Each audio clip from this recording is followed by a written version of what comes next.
Hello, we're Group 3, and our presentation this week is on resumes.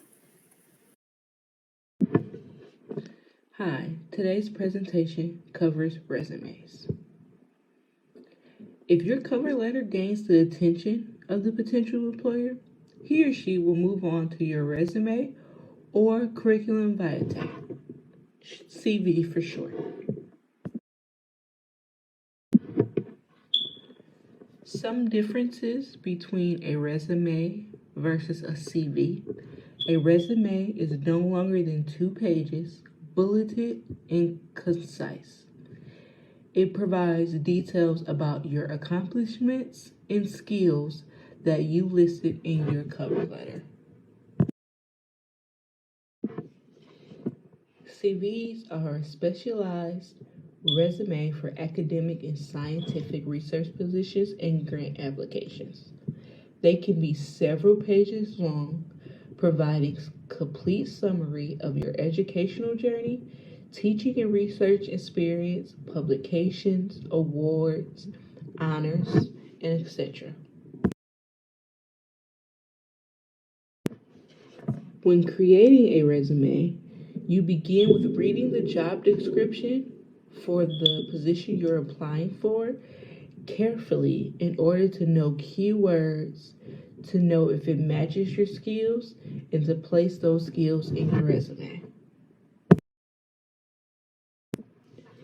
Required components of your resume include personal details such as your name, your address, any contact numbers, your email, your job objective or career summary, optional, but most people place them in their resumes, education and qualifications, career history or work experience, training, personal activities and interests that may have a positive effect on your work performance, and references are usually available upon request. Some do's and don'ts of resumes include: do keep it 2 pages or less, make a parallel list, proofread it carefully, and state your career goal or objective at the beginning. A few don'ts include stating your marital status or your gender or your ethical background. None of this is necessary to disclose in a resume or application. The first of the resumes we're going to talk about is the most popular one, reverse chronological resumes. Reverse chronological resumes are the most common and are an excellent choice when you have a fair amount of job experience. In reverse chronological resumes, you list your employment history, training, and education starting with the most recent. So should you provide your work experience or education first? Well, that depends. You're going to want to put whatever shows you in the best light. If you lack work experience but went to a prestigious school, you may want to put your schooling first, whereas if you have a strong employment history but lack a bit with your education, you more than likely put your work experience on top and your education further down. When creating a reverse chronological resume, your main headings are as follows: objective, summary of qualifications, education, which may go after work experience if your work experience is more robust, work experience. The next few items should only be included if they are relevant: community service and volunteer work, and hobbies and interests. List of references if required. When listing jobs, you should give a specific detail about what you have done, the number of people you have managed, the tasks performed, software you may have used, and so on. Do not be vague. You want to prove your qualification. It is not necessary to list every job you've ever had. Just list the ones that are relevant.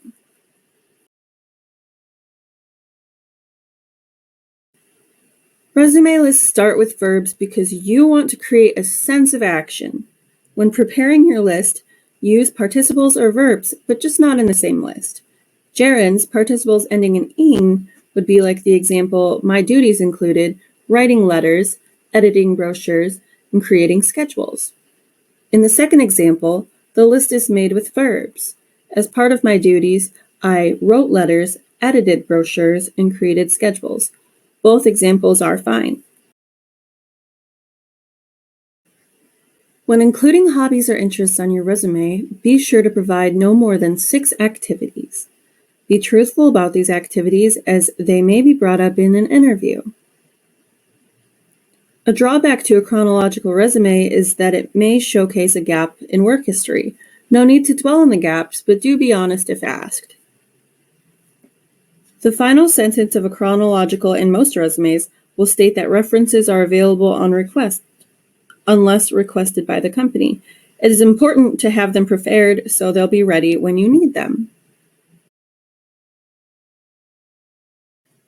When it comes to your resume, honesty is the best policy. You want to show yourself in the best light, and a dishonest resume will do the opposite.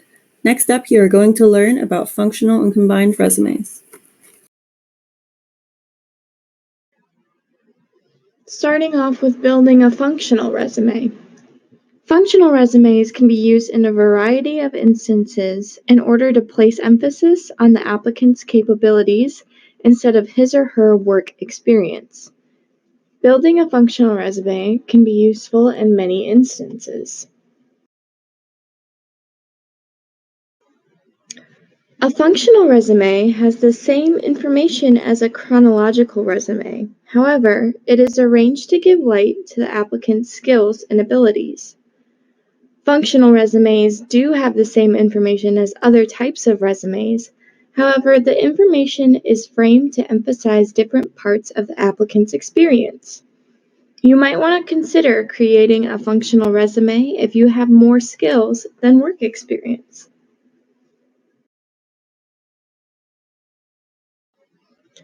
Functional resumes are especially useful if the applicant has a somewhat spotty work history. This way, the focus can be on all skills, including unpaid experience, instead of previous work history. In a functional resume, you should list all of your skills, even for unpaid experience. The more work experience you gain, the more emphasis you may begin to place on your prior work experience. Within functional resumes, you can create subheadings such as leadership skills, where you can list experience like being the president of student council, playing in your wind ensemble, or being a journalist for your high school's newspaper. Having a functional resume is especially useful if you are just entering the workforce. For example, if you're straight out of high school or college. While these skills are not necessarily directly work-related, they have definitely helped to shape the applicant's skill sets, which will help them be more successful in future career endeavors, which is why it is important for people with little prior work experience to put an emphasis on them.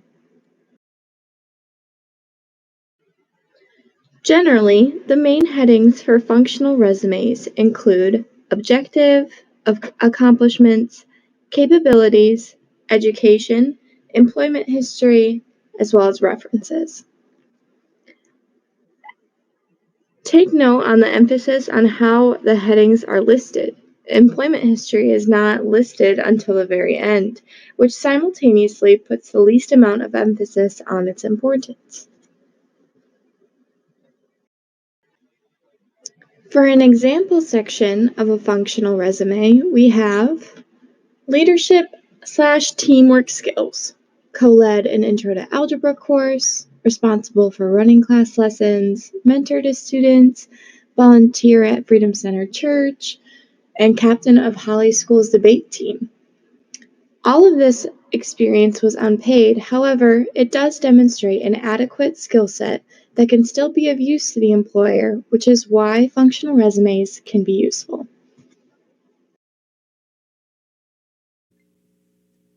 And now we will be going over scannable resumes.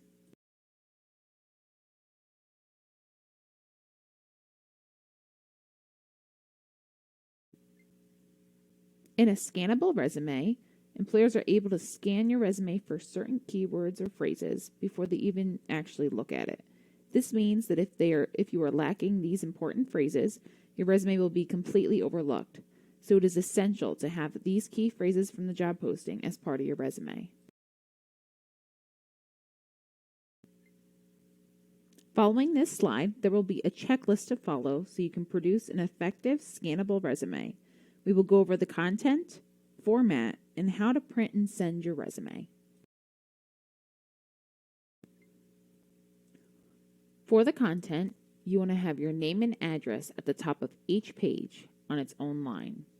You want to provide a summary of qualifications right after your contact information. For each section, you want to use well-known major headings. You want to use more nouns than action words.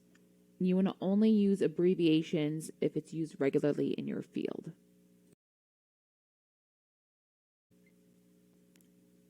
For your format for your resume, you want to make sure only to use boldface and capital letters for headings and only headings. You want to use standard, easy to read font. The best would be sans serif fonts because they're the best for scanning. You want to use 10 to 12 points for body text, and you can use 14-point text for your headings and for your name. You want to make sure not to use lines, boxes, tables, or borders. You also don't want to use any kinds of graphics, bullets, dashes, italics, highlighting, or underlining. And you want to avoid punctuation as much as possible. Try to use up that white space. For the printing and sending of your resume, you want to make sure that you only print one-sided. You also only want to print your resume and cover letter only on white paper. Make sure that you're using good quality ink and good quality printer paper. If you're planning on mailing your resume, be sure to send it in a flat, protected envelope. Do not staple your resume. Only send in cover letters and resumes. No need for additional documents. To conclude, remember, if you are someone who needs help preparing your resume, there are many websites that offer templates to help you succeed. Always be sure that you are putting in the proper information that is both well written and compelling. Thank you all for listening, and here's our Works Cited.